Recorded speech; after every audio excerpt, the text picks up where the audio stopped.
So I'm Glenn. I'm Michael. I'm Glenn Henderson. I've been with the Riverside Mountain Rescue Unit for almost 40 years. I've been with the Hemet Search and Rescue Team for 3 years, and then with the Riverside Mountain Rescue Unit for 37 years. What aspect of search and rescue do you do? We do all for Riverside County. We're with the Riverside Mountain Rescue Unit, and we've been around since 1961. We encompass all of the county, including out of county. In fact, as we speak, we have an out of county search in LA for a 73-year-old male that's missing. We've been to other states. We've been to Mexico once. So we cover snow and ice, technical high angle rocks because of Tockwitz rock that's here, and then search and tracking also. What are the different types of wildlife that are important to be aware of? To be aware of, in these mountains, there's bears up here, but they're really not a factor in search and rescue at this point. Rattlesnakes is our biggest factor, especially in the summer, spring, summer, and fall time. Rattlesnakes are always up here, and they're always everywhere. We've had 2 team members that have been bitten by rattlesnakes. They were not on searches; they were on their own. But rattlesnakes are a very real possibility.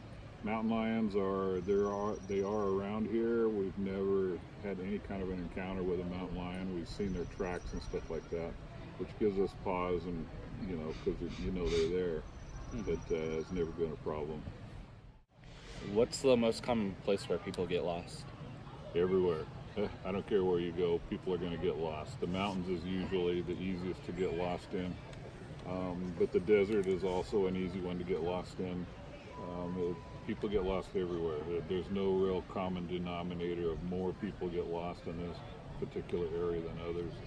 In our mountains, we know the mountains well enough so that if somebody was saying that they're going to go somewhere, say to the summit of San Jacinto, and they don't come back, we have some pretty fail-safe areas that we're going to go check first, because they all lead down to a place called Carumba, and that's where we usually find them. What gear do you use? Mostly our gear is common backpacking gear and rock climbing gear. We have everything for overnight. We carry a first aid kit, we carry a cook set, we carry extra food, extra clothing, extra water. We also carry helmet and harness and some technical gear in case we should have to set up some kind of a rappel or to climb back up the rope. We'll Jumar back up the rope. So we carry a full gamut of gear. On a typical search, we're going to carry probably 40 pounds in the summertime. In the wintertime, it can be as much as 60 to 70 pounds, including all the extra gear. What happened last year during the fire? The Idlewild fire we weren't involved in. They did the evacuations and had everybody pretty much out. Our team was called to out of county in Butte County, where the campfire was last summer, and our team was specifically tasked with going around to specific homes where they thought people could be, and to be looking for remains. Our team did find 3 sets of remains, and the remains are not what you would think. They were just small piles of ashes that had some telltale signs in them. We weren't looking for entire bodies like you would think. But we did find 3. What variables do you take into account? Variables as in what things do you have when you're assessing a situation? What variables? When we're assessing a situation, we want to know the age, the fitness of the person, the mental capacity or the mental condition of the person at the time they got lost. Were they angry? Were they upset? Were they depressed or something like that? There's just all kinds of things that we want to figure out what's going on before we even send anybody into the field. We want to know where they're going, if that is a known factor, how they were going to get there, and when they were planning on being back. What was your educational path to this profession? Actually, I was a store manager and district manager for a drugstore retail chain for 25 years, and then I went into teaching. I became a high school algebra and geometry teacher. All of us are volunteers, and we all have other jobs other than search and rescue.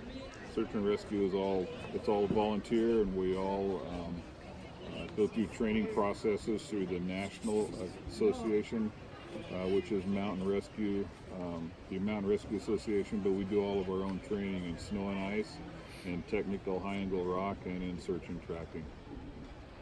Where do you stand in the ICS chain of command? At this point in my career, I'm usually the ICS leader, running the missions. I still go in the field at times when somebody else is there to run it, but I'm usually in base. What's a situation that you've responded to? We've had so many situations. We've had airplane crashes. We've had people that have fallen off Tockwitz Rock. Just typically lost persons. There's just different situations all the time. How do you approach a situation? Again, as I said, we're gathering information. We want to know the most we can find out about this person before we send anybody in the field. Again, their mental status, their physical status, plan, route, stuff like that. Have you ever become a second victim? I never have, no. What's the most common injury you have to treat for after you find someone? Most common injuries are going to be leg injuries. They'll be twisted ankle or broken leg or twisted knee or something like that. Those are the most common, so we're always prepared for those kinds of injuries. A lot of people will fall and hit their head and have some type of a head injury, so we're always prepared for that also. Do you have a home base, or where do you wait for emergencies? We don't have necessarily a home base other than the Hammett Sheriff Substation in Hammett. We carry our vehicles there, store our vehicles there, and we have 3 different vehicles. We have a van, we have a transportation expedition, and then we have a large Ford F-350 truck that carries all of our gear. What kind of mental stress do you endure? It's always stressful when somebody's missing, especially more than if somebody's injured. If we know that they're injured and what the injuries are, we're just going to go to that person and take care of their injuries and get them out. Stressful times come when you can't find somebody right away, because search and rescue is, especially search, is an emergency. We treat it as such until we find the person. So it's always stressful until we find them. Have you ever lost a victim on a mission? Fortunately for this team, like I said, we've been around since 1961, and we've got hundreds and hundreds of missions. Nobody has ever died in our care. Some have gotten to the hospital and did not survive, but we've never lost a person that's in our care that we got to that was still alive. What is the most common age that people get lost? Ages are all over, from 5 years old up to 70 or even older than that. Like I say, we're looking for a 73-year-old person right now, and but everything in between. What are some common search strategies? Common search strategies are, again, knowing where they talked about going.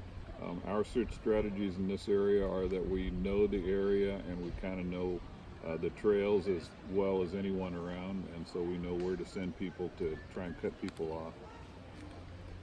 Were you a Boy Scout? I was not, no. What is the most common distress signal that people use? Used to be, they just didn't show up. That was the most common thing. You know, they were supposed to be out on Monday morning and they didn't call in, they didn't show up for work or something like that. And that would be the trigger for, oh, somebody's missing. Nowadays, it's cell phones. I would say 90% of our calls are cell phones. People call 911. A lot of places in the mountain, there's no cell reception. And so if they send out a 911 text, that almost always gets out. So it's cell phones now.